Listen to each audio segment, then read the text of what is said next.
আমরা সরকারকে তখন বলেছিলাম যারা শহীদ হয়েছেন তাদের আপনজন তো একটা শান্তি পেয়ে যাবে একসময়, কিন্তু যারা আহত হয়েছে তাদের দিকে নজর দেন অগ্রাধিকারের ভিত্তিতে। সরকার তখন বলেছিল যে আমরা তাদের সমস্ত চিকিৎসা নিশ্চিত করব, দেশে হোক বিদেশে।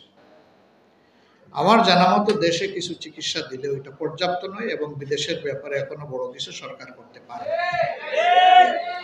আমরা একটা সংগঠন, আমরা মূল দিন থেকেই আমাদের অগ্রাধিকার দুটো ছিল, প্রথমে শহীদ পরিবার, এরপরে আহত ভাই বোন। আমরা শুধু ঢাকা না, সারা বাংলাদেশে বলে দিয়েছিলাম যে আমাদের যা সামর্থ্য আছে তাই নিয়ে আমাদের আহত ভাই বোনদের পাশে দাঁড়ানো, আর শহীদদের ব্যাপারটা কেন্দ্র থেকে আমরা দেখব। আলহামদুলিল্লাহ আমাদের সবগুলা শাখা তাদের সামর্থ্য অনুযায়ী গিয়েছে।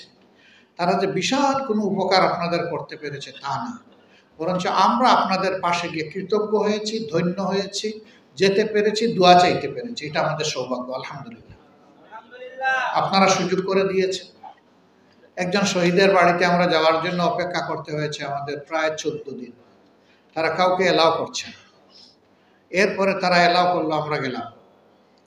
যাওয়ার পরে তারা বলল যে এই ব্যাপারে আসা আপনাদেরটাই প্রথম, আপনাদেরটাই শেষ, আমরা আর কাউকে এলাও করব। কেন আমাদেরকে এলাও করলেন? বললো যে আমরা বহু বিচার বিবেচনা করে দেখেছি যে আপনারা দুনিয়ার কোনো স্বার্থে নয়, আসলে আল্লাহর জন্য আপনারা ছুটাছুটি করছেন। আমরা এও বিচার করে দেখেছি যে আপনারা ছাড়া আর কেউ এই ব্যাপারে কোনো দায়িত্ব নেয়নি, সরকারও না। তাই আপনাদেরকে আমরা আহ্বান জানালাম। আমরা সবগুলা শহীদ পরিবারে আমাদের সামর্থ্য অনুযায়ী আমাদের মানবিক দায়িত্বের জায়গা থেকে চেষ্টা করেছি কিছু করার, কিন্তু এই পরিবারটি আমাদেরকে বললো যে আমাদের কোনো কিছুর প্রয়োজন নেই, আমরা এই ধরনের কিছু নিব না কারো কাছ থেকে।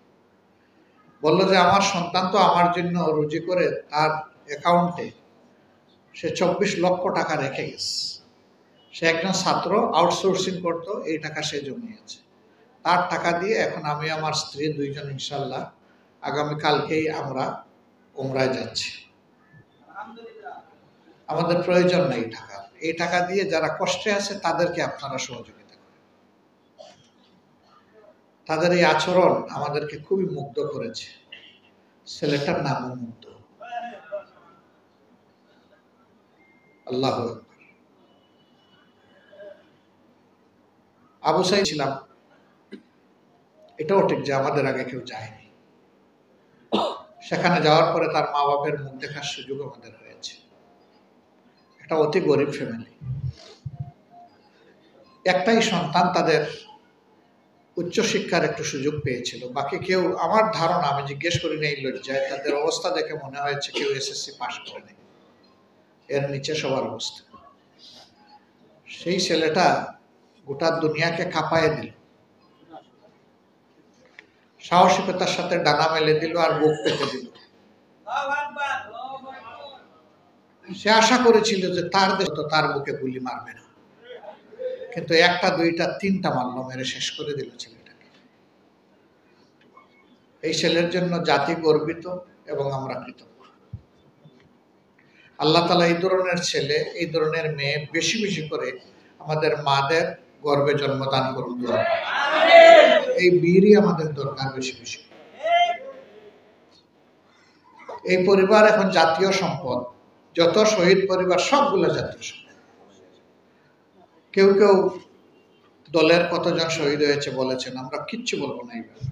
আমরা শুধু বলবো যে মেহেরবানি করে কেউ দলের ভিত্তিতে আমাদের শহীদদেরকে ভাগ করবেন না।